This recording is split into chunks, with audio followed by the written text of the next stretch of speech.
F1 the movie is like a well-oiled machine. Technically, it's flawless, like a Ferrari or something. Look, I know nothing about cars, but I know what looks good, and F1 looks really good. And Joseph Kosinski, the same director that brought us Top Gun Maverick, returns here with that same sleek, high-gloss energy. The cinematography is crisp and composed. It's sharp, and it knows how to frame speed without losing any clarity. The sound design captures everything with precision. You hear the low-end rumble of the engines, the distinct mechanical click of the starting lights, and the intentional stillness before the race explodes into motion.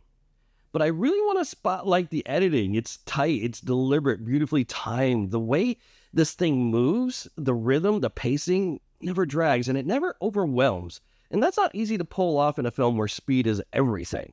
The edit keeps the pulse going, even when the characters aren't in the car, and it gives the whole thing shape.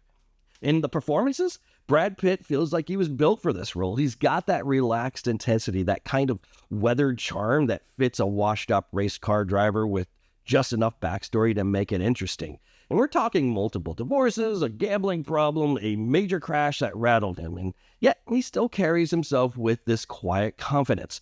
You believe he's been through it, and there's Damson Idris as the new guy, the rookie, cocky, sharp, clearly talented. The character hits all the expected beats, but Idris brings his presence that keeps it grounded. Add Kerry Condon into this mix. She's the emotional glue in this movie. It could have tipped too far into testosterone territory, but she holds the center. She adds just enough weight to keep things balanced. Now look, I know nothing about F1 racing. Zero. My exposure to race cars starts and ends with watching Cars with my kids or growing up on Days of Thunder and laughing at Ricky Bobby. So I walked into this wondering, do I need to know the sport to really understand the film? And it turns out not really. They lay out enough groundwork so someone like me can track what's going on.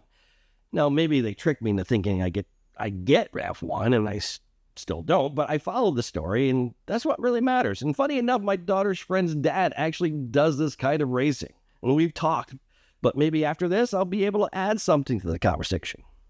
Most likely not. But anyway, the plot's pretty straightforward. Pitt plays a former racing legend brought back to help with a young star. And of course, it's the team's last shot. There's corporate pressure, there's history, there's ego. It's the classic underdog/redemption story. If you've seen a sports movie before, you've seen the skeleton of this one. And that's not a knock against it. The story doesn't break new ground. It's a sports movie 101. You've got the aging mentor, the cocky new kid, the big comeback, the tension in the pit, the big moment on the final lap, and Jerry Bruckheimer's signature is all over it. Big moments, swelling music, emotional close-ups.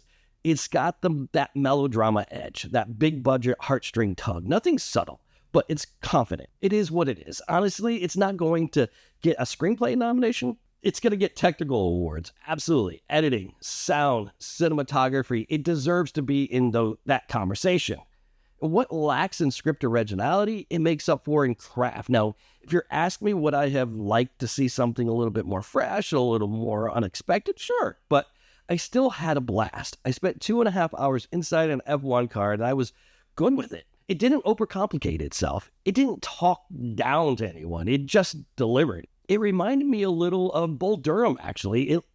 If that film had taken place on a racetrack, Brad Pitt as Kevin Costner's figure or Idris as the young Tim Robbins, except instead of sex metaphors for baseball, you get lessons on teamwork and focus. F1 leans into that idea of team. There's no I in team.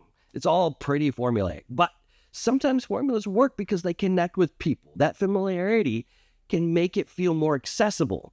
I think if this story had been too inside baseball or inside pit lane, it might have alienated people that don't follow F1. But by keeping that structure familiar, it lets casual viewers like me step into that world. So is it groundbreaking? No, but it's relatable, it's clean, it's sharp, and it's fun. The movie was filmed for IMAX and Dolby, and if that, I can tell you, looks huge, the scale there, especially in the race sequences, that alone makes it worth seeing. If you're a film nerd like me, just watching how well this thing is put together is satisfying. I admire the craftsmanship. So yeah, those are my thoughts on F1. I enjoyed it. I'm glad I saw it. I walked out appreciating how much goes into making something this smooth. Even if the story's familiar, the execution is top tier. But hey, if you're an F1 fan and you think they missed the mark, I genuinely want to know. Does it feel real to you? Does it reflect the world of racing in the way that it feels honest? Because I'll admit, I don't have that reference point. Anyway, thanks for going on this film journey with me. And as always, be real. Hope is not a strategy. Anything else, Professor? Try fast.